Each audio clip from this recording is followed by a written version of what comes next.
just try to find a replacement to that, for that void that we have in us. And instead of being attached to the Creator, to be one with the one that created us, the only one that deserves to be in proximity with us. So we find anything. Some people find church and they get themselves attached to church instead of to the Creator. Some people find pastor, they find themselves they get themselves attached to the pastor instead of to God Almighty. Some people get themselves attached to church activities instead of to God Almighty. Some people attach themselves to their children and to their parents instead of God Almighty. Some people attach themselves to their work, to their business, to their calling, to career, to success, to achievements, to different things. Those things become idol. And that's why Jesus said, I have come with a sword.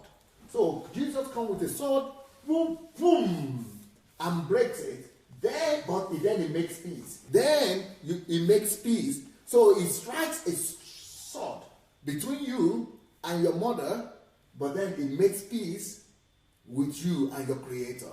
So that is, blessed are the peacemaker. Even though in the physical, it seems that, even though in the physical, it seems like there is a breakage with a sword, but in the spirit realm, you are now in the right relationship. This is the right relationship now. You are now attached to your Maker. That is, Jesus is a peacemaker.